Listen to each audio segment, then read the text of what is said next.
Ya Allah, susah sebenarnya. Dulu masa aku kecil-kecil, bising banyak kita menjerit-jerit dari belakang. Susah. Abu Jahal cakap, kalau kau nak tahu kan, kalau kau nak tahulah Muhammad okey ke tidak, kau tanya dia, bapa engkau Abdul Muttalib tu sekarang ni dekat mana? Abu Jahal nak perangkap sebenarnya, nak bagi Abu Lahab marah. Bila you kutuk Abdul Muttalib, mana boleh, Abdul Muttalib famous dan kita sayang kat dia tu, bapa aku tu.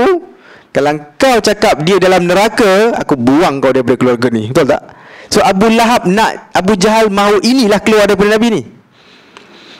Jadi dia kata, engkau pergi tanya anak saudara kau, mana bapak engkau sekarang? So bila dia tanya dekat Nabi, Nabi bagi jawapan diplomatik lah. Di mana Abdul Muttalib sekarang? Abdul Muttalib bersama kaum dia. Nabi jawab gitu je lah. Dia bersama kaum dia. Abu Lahab berhatilah, okey lah tu. Dia datang jumpa kawan dia. Dia kata dia bersama kaum dia, okey lah tu kan. Kawan dia kata, si Abu Jahal ni kata, bodoh lah kau ni. Kau tanyalah lagi, maksudnya apa? Syurga ke neraka? Abu Lahab pergi sekali lagi ke anak saudara dia. Aku nak tanya kau ni, yang kau cakap dengan kaum ni, syurga ke neraka? Masa ni Nabi dah terperangkap, betul tak? Dia tahu kalau dia kutuk Abu Talib, memang Abdul Muttalib dia kena. Tapi inilah jawapan yang sahih lah. Dia kata apa? Orang yang mengikut, orang yang di atas agama macam yang diikuti oleh Abdul Muttalib, maka tempatnya dalam neraka, katanya. Nabi tak kata Abdul Muttalib dalam neraka. Kalau engkau ikut jalan yang dia ambil, maka tempat engkau akan di neraka lah. Bila jawab macam ni, Abu Lahab marah lah. Dia cakap, macam ni kau cakap pasal bapak aku Dia kata apa? Apa ni, aku takkan tolong kau lagi lah. Engkau dah kira keluar daripada puak kita lah. So Nabi akan jadi macam manusia tidak berpuak lah, ataupun tidak berkeluarga. Zaman itu keluarga is everything sebab inilah yang memaksa Nabi untuk untuk cari tempat untuk hijrah sebenarnya. Dan first, antara benda pertama Nabi pergi kat mana? Untuk cari tempat nak hijrah. Ya?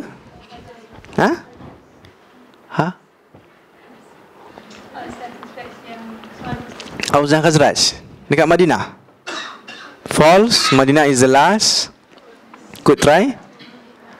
Apa? Taif kan? Kita belajar kat sekolah, Nabi pergi ke Taif untuk berdakwah kan? Salah besar. Bukan dakwah. Memanglah dakwah, tapi maksud sebenar ialah, tolong ambil aku, sebab aku nak pergi negara engkau. Maknanya aku nak masuk dalam tribe engkau. Maknanya kau tolong jaga aku macam kau jaga anak engkau, dan kau tolong aku dengan dakwah aku. Maknanya engkau jadi ansar, dan kami akan jadi muhajir. Kalau orang Taif terima pelawaan Nabi ni, kita punya umrah ialah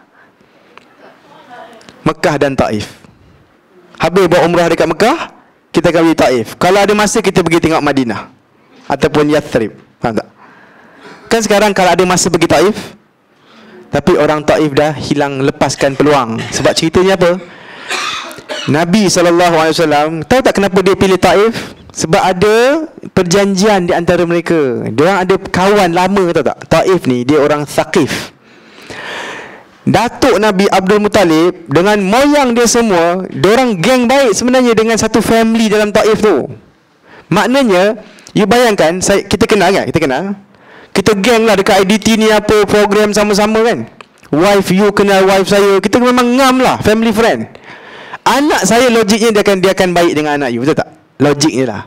Dan cucu kita pun at least lah, kalau ada masalah sama dia akan cakap, jangan macam ni, atuk kita dulu ngam tau. Betul tak? At least kan? Dan biasanya cucu kita pun takkan gaduh sangat lah. Ingatkan bahawa atuk-atuk dia memang ngam semacam lah, mengikut sejarahnya. So Nabi nak cuba guna peluang tu lah. Sebab tu Nabi berani pergi Taif. Dia pergi 2 orang je, dia dengan Zaid Ibnu Harisah. Pergi Taif bukan dakwah masuklah Islam.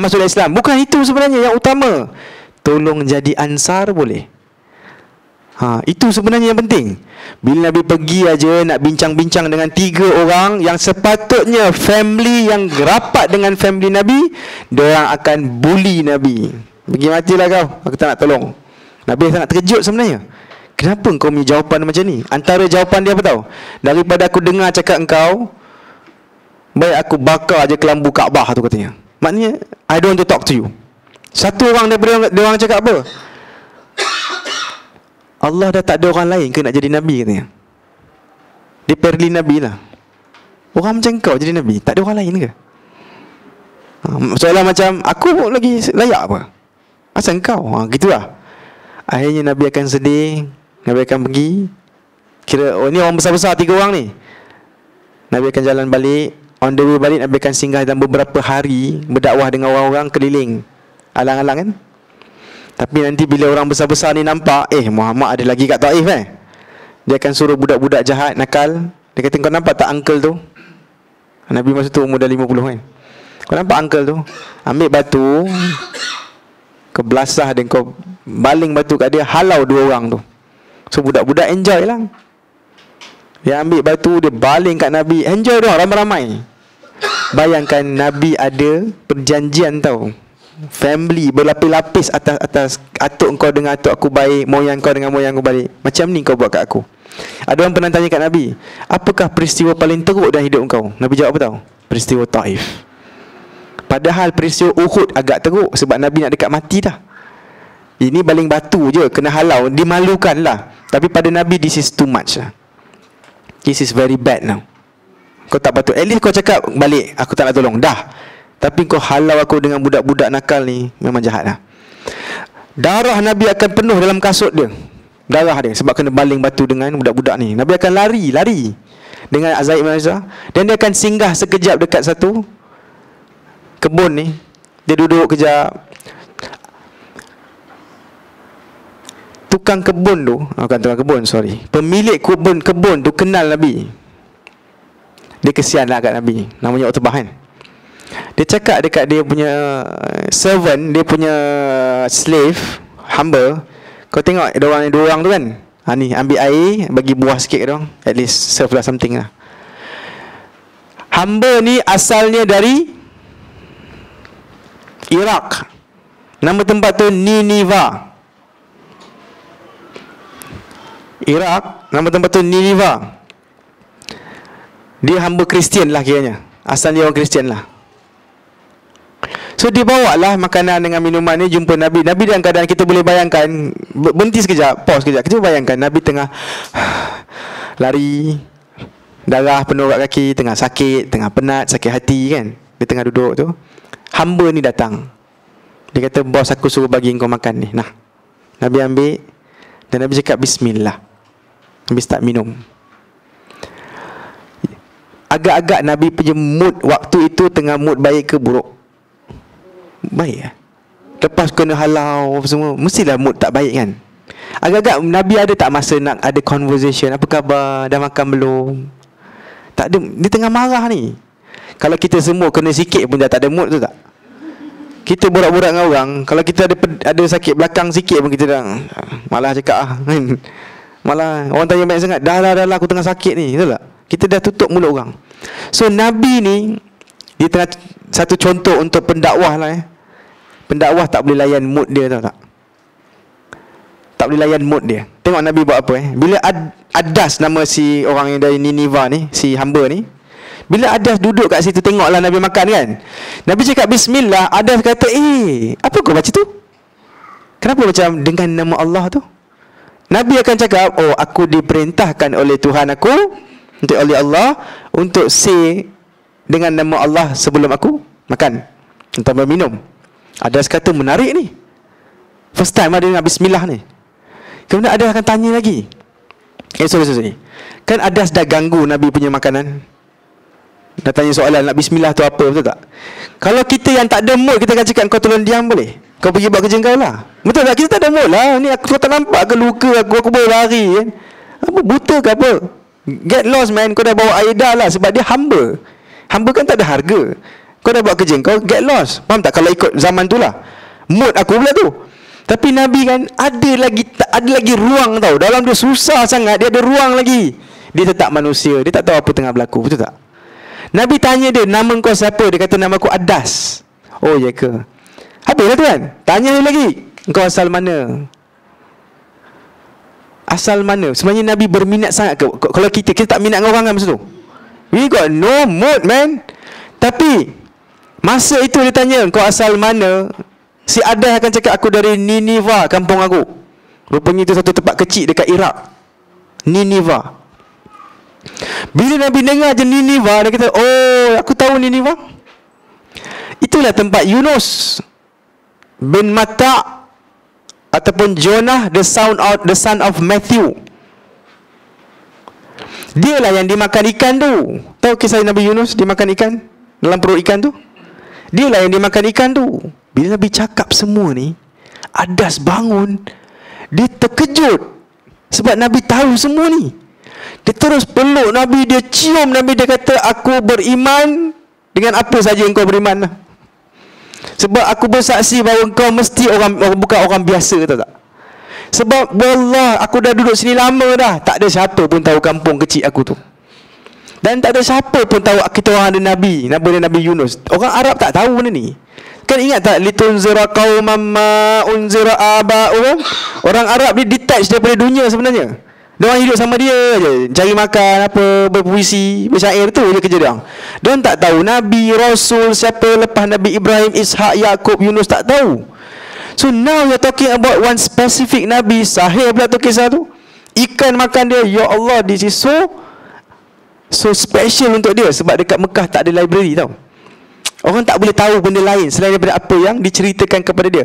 Pada pendapat Adas, nobody should know this story. Aku seorang yang tahu dalam satu semenanjung Arab ni.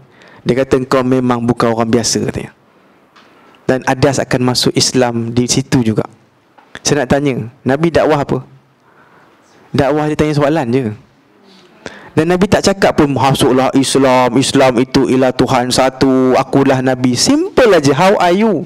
What's your name? Where are you from? Sebenarnya itu pun dah tool dakwah yang mahal dah. Itu yang kita dah kantoi sebenarnya. Banyak orang tanya, Ustaz, lepas kita buat kursus panjang-panjang kan, macam mana nak mula dakwah? Jawapan saya apa tahu? Jadi manusia je lah. Apa maksud jadi manusia? Kalau kau duduk kat bas, ada orang sebelah kau kan, jadi manusia lah. Satu pakcik dia seorang-seorang kan, tanya pakcik, kita nak pergi ke Kajang ni, kat Kajang siapa akan pick up pakcik? Pakcik nak pergi Kajang ke? Dengan saya sekali. Oh ya. Nanti sampai sana siapa yang ambil pakcik? Simple je. Pakcik akan cakap, oh anak pakcik dah tunggu dah. Pakcik tu mungkin Chinese, mungkin Indian, Hindu. Dia kata, bagusnya yang pakai tudung ni kan. Dia pakcik katanya, kau belajar mana? USIM. Macam kurang. Oh ya ke, baik anak ni ya. Bagus. Belajar buat apa? Buat medik. Oh bagus lah. Kesimpulan pakcik dah hati apa tahu? Orang Islam best. Simple aja. Bukannya you kena dukung pakcik atas you kena bawa dia ke Kajang. Tak payah. Tanya je. Simple je pun.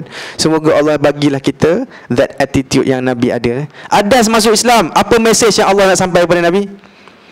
Kalau orang Quraisy tolak kau, orang Taif yang saudara, orang itu saudara, Taif yang kawan rapat atau engkau pun buang kau, tak nak terima dakwah, jangan takut.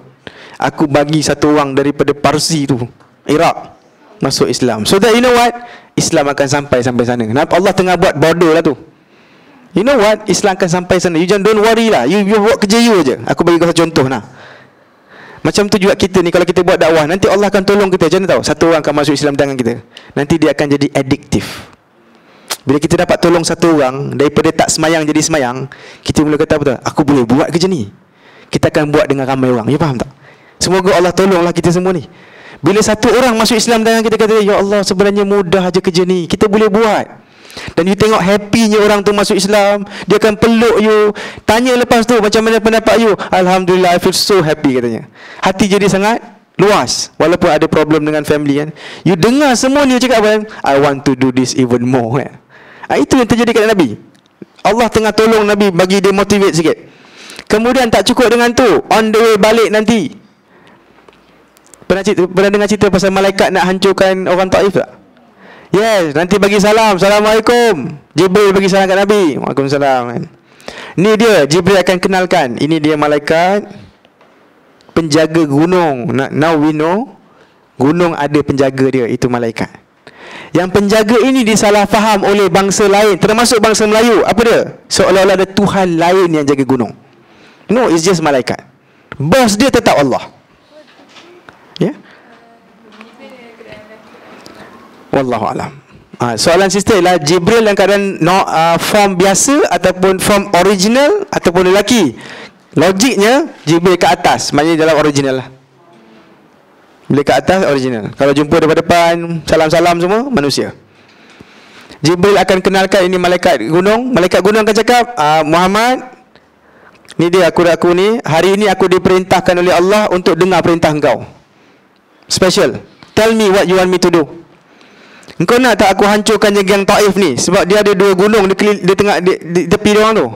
Aku boleh je nak hancur dia orang dah. Nak ke aku buat?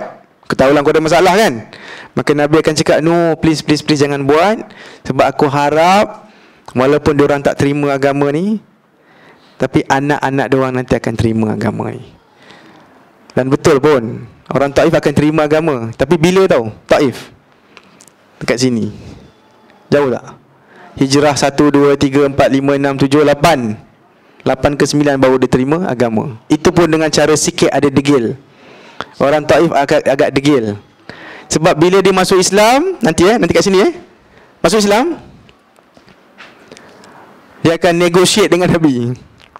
Nantilah kan, nanti dia akan nego dengan Nabi. Dia kata, boleh tak kalau tak nak semayang 5 waktu banyak kali sangat? Buat 2-3 kali boleh? Dia kata tak boleh 5 times. Alah, okey lah. Boleh tak kalau zina tu jangan haram dulu? Sebab kita orang banyak orang muda, kita memang dah biasa dah hidup macam ni. Susah lah, nanti kena rejam apa kan. Nabi kata tak boleh, dia tetap haram. Okey lah. Boleh tak kalau dia nak cuba nego kan Nabi? Boleh tak kalau ni? Antara boleh tak kalau apa tahu? Last sekali, bila dah semua benda-benda fiqah ni dah selesai dah, boleh tak kita punya Tuhan diorang favourite ialah Al-Lata kalau tak silap. Al-Lata ialah Tuhan favourite orang Taif. Boleh tak kalau Al-Lata tu patung tu biar kat situ, boleh tak? Sebab dah lama dah kat situ. Nabi cakap tak boleh, kena hancurkan juga. Hancur pula. Boleh tak kalau kita hancurkan tahun depan? Tak boleh sekarang. Boleh tak kalau okeylah tahun depan jangan, kita hancurkan lagi 6 bulan? Tak boleh. Lagi 1 bulan? Tak boleh. 1 minggu? Tak boleh. Today. Last sekali. Yang ini je Nabi bagi can. Boleh tak kalau yang hancurkan patung tu bukan kami, hantar orang lain boleh? Sebab diorang ni dah superstitious. Diorang dah berzaman-zaman. Itu Tuhan dia. Sekarang kita nak suruh dia ambil kapak, hancurkan Tuhan dia. Dia sendiri tak satu agama. Sebab dah macam-macam cerita dah. Jangan main. Siapa yang tunjuk macam ni kat muka Tuhan pun nanti jari dia akan putus, tangan dia lumpuh. Faham tak? Cerita dongeng ni macam-macam. Jadi siapa yang kencing menghadap Tuhan pun akan hilang dia punya alat sulit ke. Faham tak? Dongeng. Maka jangan main-main katanya. Hantar orang lain lah Nabi. Maka Nabi kata, bab ini je Nabi kata, okey aku hantar orang lain. Hari ni juga. Maka Nabi akan hantar siapa tahu?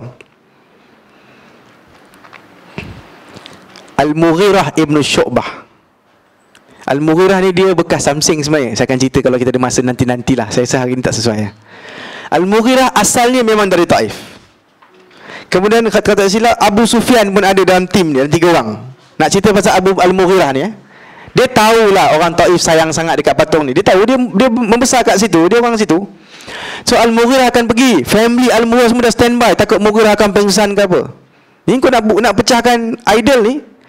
Mughirah pegang dan dia cakap kat kawan dia yang 2-3 orang lagi, kau orang layan je, okey? Aku nak buat satu benda ni, kau layan je. Rupanya dia buat trik ni. Al-Mughirah akan ambil, pegang tu. Orang cakap, matilah kau hari ni. Faham tak? Orang yang duduk keliling ni, Mughirah berani kau, habis kau hari ni kan? Berani nak. Bila Mughirah buat macam ni je, dia kata Allah, dia macam sakit, sesuatu sakit lah Kemudian dia jatuh. Oh, semua orang cakap, dah kena dah. Sebab dia orang memang tengah expect ni, siapa yang berani hancurkan Tuhan, mati kau. Bila Murrah jatuh, semua cakap betul. Nampak tak Tuhan kuat? Dia jatuh kan? Dia layan kejap. Rupanya dia main-main je. Bila semua orang dah happy, dia bangun. Korang semua kena tipu.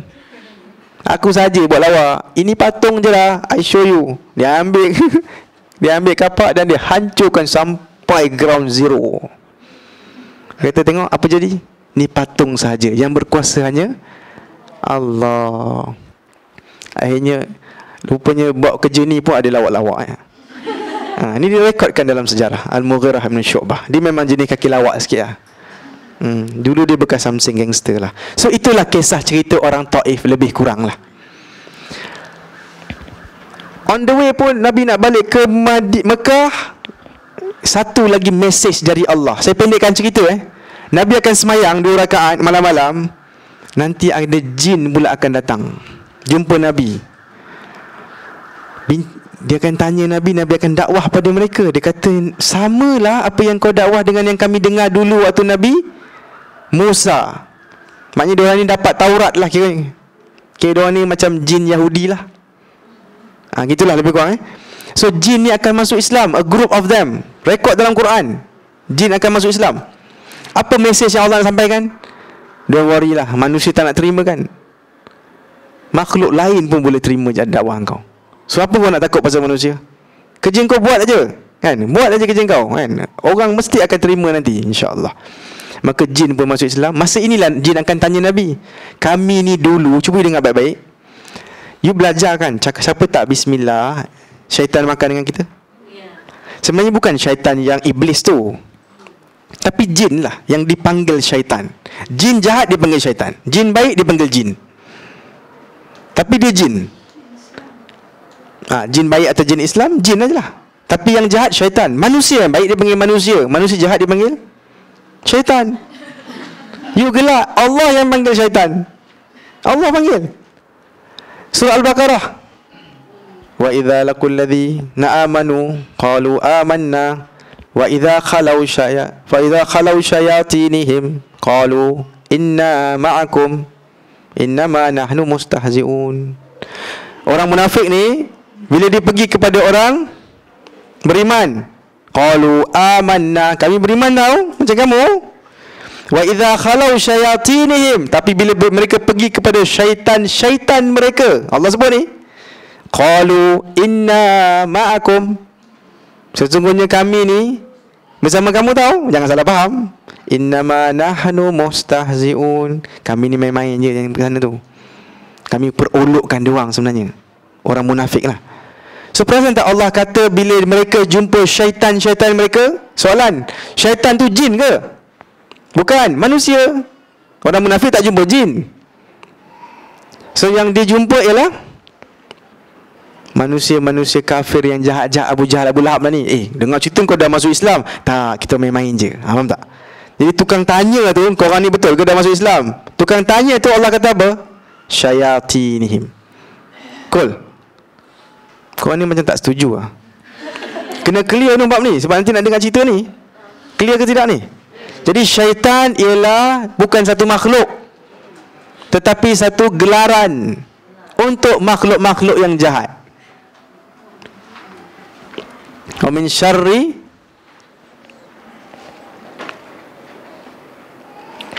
qul a'udzu birabbin nas, malikin nas, ilahin nas, min syarril waswasil khannas. Sekejap. Lama tidur. Apa?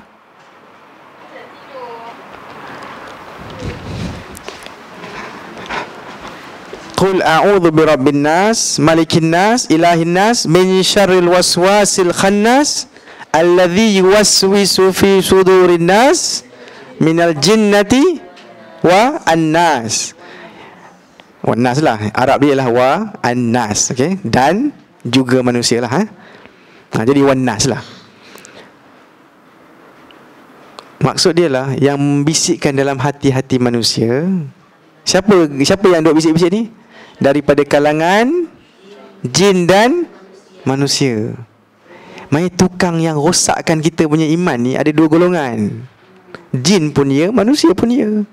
Kawan-kawan you lah.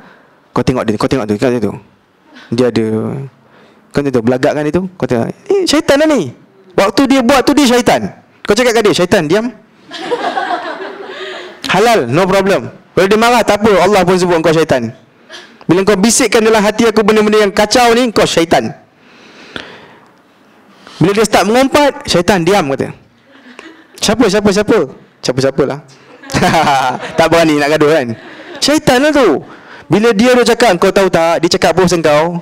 Kau tak tahu. Kau tahu tak dia cakap apa? Bila sebelum dia habis cakap apa? Syaitan diam. Dia nak start gaduh lah tu. Dia sedang mewakili iblis. Yang mana iblis dah ajar jin dia untuk bisik dalam hati syaitan tu, manusia tu, supaya dia ada idea. Kau tahu tak, sebenarnya kan dia tu tak suka kat kau. Semalam aku dengar, kan jahat. Kan kalau dia diam semua orang boleh baik. Semalam aku dengar dia kata kau tak handsome.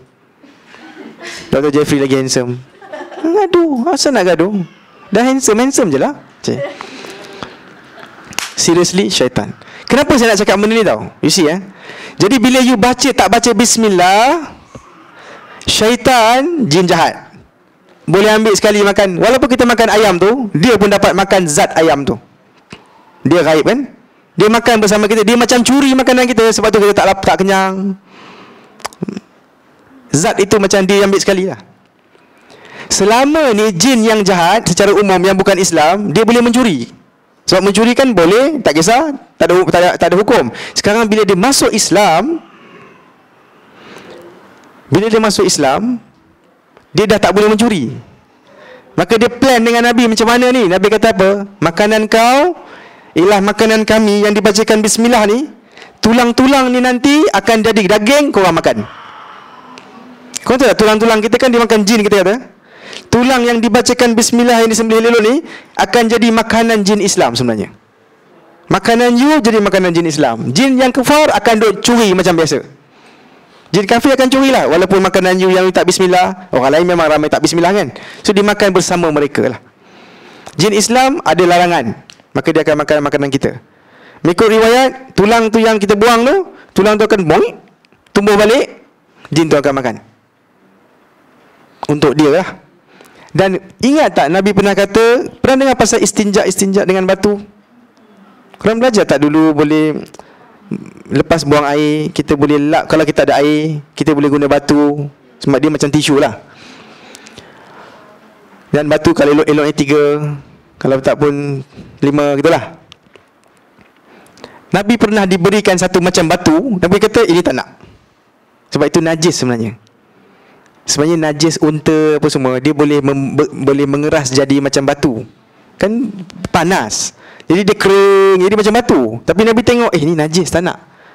Kenapa tahu Nabi tak nak gunakan najis ni? Nabi akan cakap, sebab itu makanan, dengar baik-baik ni, dia makanan kenderaan jin. Rupanya jin pun ada kambing dia dan ada lembu dia. Binatang peliharaan jin, makanan dia ialah najis binatang peliharaan kita. Sebab tu kita tak boleh gunakan najis-najis yang binatang peliharaan, ialah binatang lah. Najis binatang tak boleh guna untuk benda lain. Biarlah itu, biar orang makan lah maksudnya. Faham kot? So jin yang baik akan makan tulang-tulang yang akan moik tu. Dan binatang dorang, kambing, lembu dorang akan makan najis kambing lembu kita. Itulah cerita dia. Bila dia akan decide? Hari ni lah, waktu Taif ni lah. Sebab first time dia masuk Islam, Nabi akan cakap dengan orang pasal fiqh sikit. Ini antara fiqh mereka lah. Fiqh kita dengan jin berbeza lah. Cool? First time. Alright, good. Kalau tak puas hati, tanya dalam grup nanti, di mana dalil cerita ni semua. Ada hadis-hadis dia, saya akan share. Siapa yang nak tahu, please buat asterisk, tanya Dr. Jeffrey. Kita akan bagi dalil-dalil dia. Habis cerita.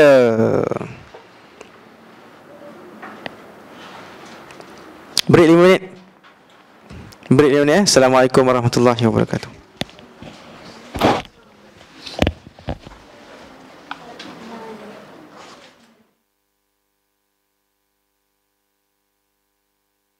Pendapat kedua. Pendapat pertama, wildan ialah daripada anak-anak manusia yang mati awal.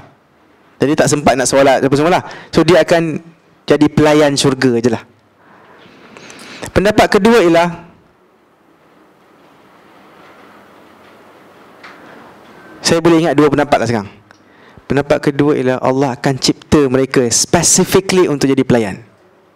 Dulu tak ada lah ni, baru punya kejadian lah ni. Maka ulama beza pendapat lah, macam-macam lah.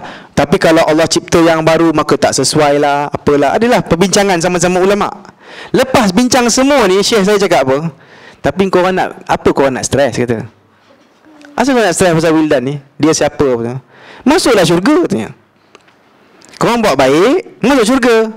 Bila dah masuk syurga, sambil kau ambil cherry tu, dan ambil anggur tu, sambil ambil wine tu, sambil boy, by the way. Sekejap. Ni kalau bunyi orang kaya tu je cakap orang putih tu tak?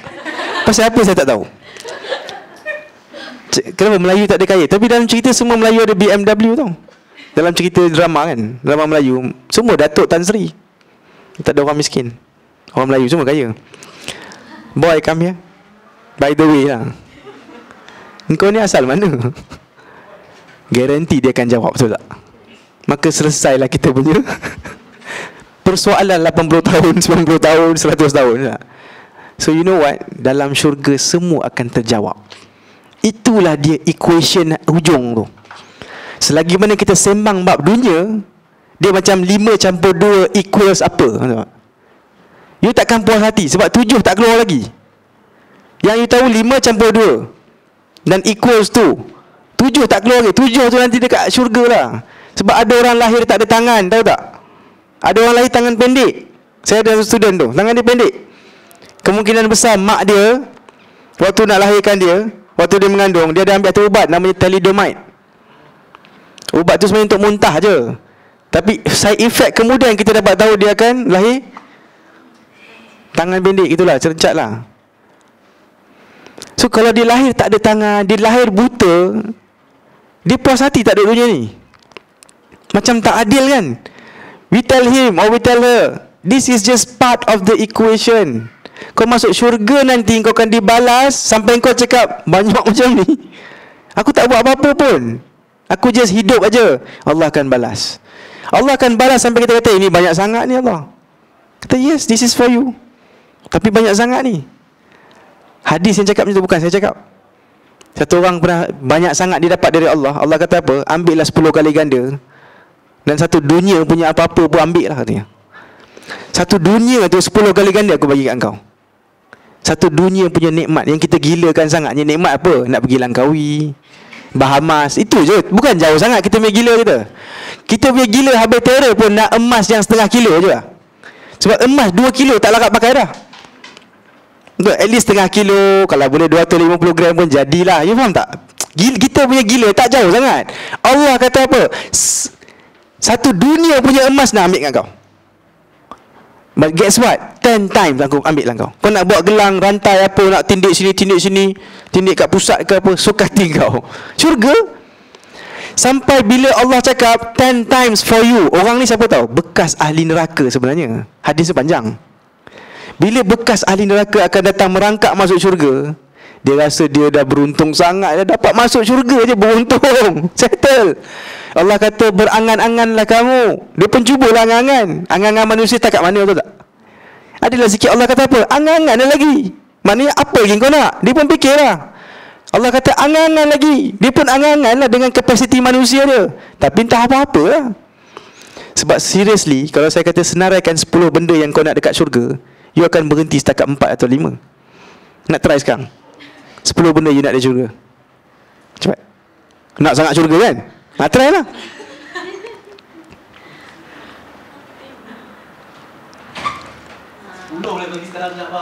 You dah train. Dia dah well train.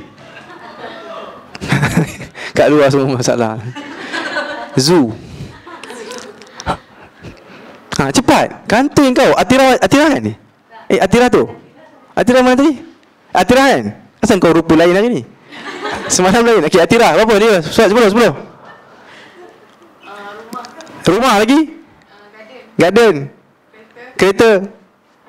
Harta. Habis, lambat. Abang, mungkin berkalaman sikit. Orang kat luar tu dia menjerit-jerit tu. Try lah bang. Pasangan yang cantik semacam, saya bagi dah satu kat bang. Apa lagi kan? Okay, pasangan yang cantik semacam lah, yang kita rasa tak nak lepas tengok dia. Okay, dah. Nombor 2. Jam juga kan? Jam juga Jam lah. Kereta lah bagi jam kat bang. Lagi? Motor, abang suka motor. Habis, itu je. Korang siapa? Boleh 10, respect lah. Cepat. Ha. Jumpa Allah. Jumpa Rasulullah. Okay, semua Nabi. Family you semua join. Okay. Ada kereta, rumah. Ada boleh jumpa. Ada semua. Semualah. Perasan tak angan-angan kita terhad kan? Hadis ni betul-betul sesuai dengan manusia sebenarnya. Dia kata angan-angan, dia pun try lah. Mungkin dia dapat 2. Allah kata lagi, dia pun cubalah try.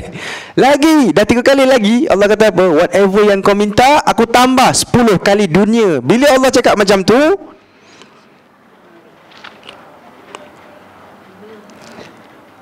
dia kata, ya Allah, 10 kali dunia. Dia terkejut tau. Itu too much. Aku ni bekas neraka, tahu tak? Dia tahulah siapa dia. Takkan banyak tu. Dia cakap, ya Allah, apa tahu? Dan bila Allah kata aku bagi 10 times syurga, 10 times dunia, Allah akan ketawa mengikut riwayat tu. Jangan marah kat saya. Saya tahu ada yang mungkin tak setuju apa Allah ketawa. Hadis tu cakap macam tu. Kita ambil dulu face value. Allah ketawa. Lelaki dia akan cakap, ya Allah, kau ketawakan aku padahal kau Tuhan sekalian alam. Kau macam make fun of me, mocking me. Kan kau ejek aku ke? Sebab aku tahulah aku siapa. Lepas tu kau cakap, kau nak tak 10 kali ganda dunia? Macam kita parallel kat budak-budak. Dia dah tumpahkan air, dia dah rosakkan kapet. Adik nak kereta kontrol tak? Budak kata, apa benda ni bapak? Parallel aku lah ni kan. Sebab kau nak hutan aku kan sebenarnya. Kan? Parallel ke? Dia kata, kau parallel aku ke ya Allah? Aku kata tidak. Sebab aku mampu bagi kau lebih daripada itu katanya. Sebab aku memiliki semua sekali. Allahu Akbar. Hadis sahih. Tak silap saya riwayat Bukhari.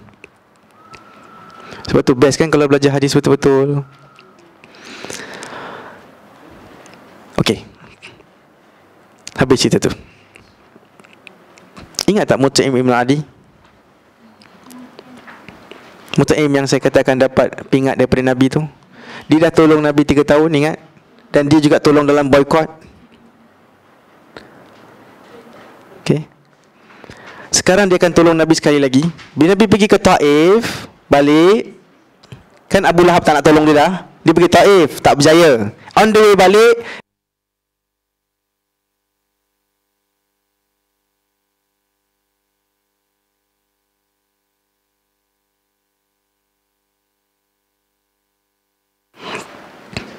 tunggu sekejap boleh pula. Planning bawa bateri. Planning asal Nabi nak duduk Taif terus. Tapi nampak gaya ni diorang halau Nabi. So Nabi sekarang kena balik ke Mekah. Problem, dia tak ada pasport. Dia dianggap tidak ada puak ataupun kaum, family sekarang. Jadi Nabi buat apa? Dia berhenti kat tengah-tengah tepi-tepi kat Mekah tu. Dia akan hantar surat utusan kepada beberapa orang, antaranya Suhail ibnu Amru. Bagi siapa yang suka hafal namanya, Al-Hakim ibnu Hizan. Semua orang yang Nabi hantar surat ni, dia akan hantar balik surat. Dia cakap, sorry, aku tak boleh tolong kau. Semua yang Nabi hantar surat ni, semua orang kafir, tahu tak? Tapi orang kafir yang kita boleh discuss.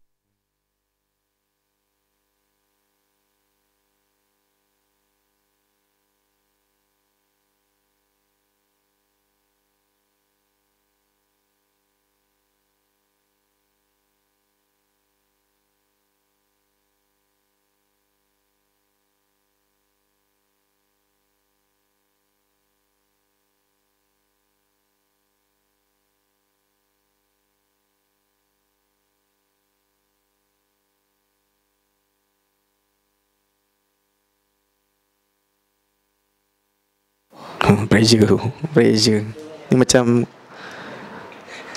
pit stop kan. Lambat, kalah kita. So Nabi hantar ke dalam semua orang, guess what? Mereka ni semua yang Nabi hantar, semua akan masuk Islam nanti. The fact that Nabi pilih mereka untuk minta tolong, kita faham lah dia orang baik ni. Kira okey lah. Bukan jenis Abu Lahab, Abu Jahal lah. Alright? Semua reject. Tapi nanti surat tu akan sampai juga kepada Mut'aim ibnu Adi. Cuba dengar baik-baik. Dia seorang kafir tau ni. Dia akan mati pun kafir, tapi dia lain macam pemikiran dia. Sampai kat Mut'aim ibnu Adi, tahu dia buat apa? Dia ada 4 orang anak lelaki. Salah satu kita akan kenal, nama dia Jubair ibnu Mut'aim. Dia banyak riwayatkan hadis, sahabat Nabi. Dapat kat Mut'aim, dia kata kita kena tolong Muhammad ni, kita kena tolong dia. Ya, mana boleh biar dia macam paria, faham tak? Dalam bahasa Inggerisnya, macam dibuang sana sini. Dia orang Mekah. Atuk dia kita kenal. Problem? Ish, serius. Tahu Mut'aim buat apa? Pelik jugalah apa yang dia buat, tapi respect lah. Dia panggil anak dia 4 orang. Dia cakap, korang semua sekarang pakai baju perang. Maknanya pakai topi besi. Panas Siapa minta? Ada orang minta tak? Ke semua orang okey? Cuaca okey? Cuaca good? Puan, cuaca okey bang?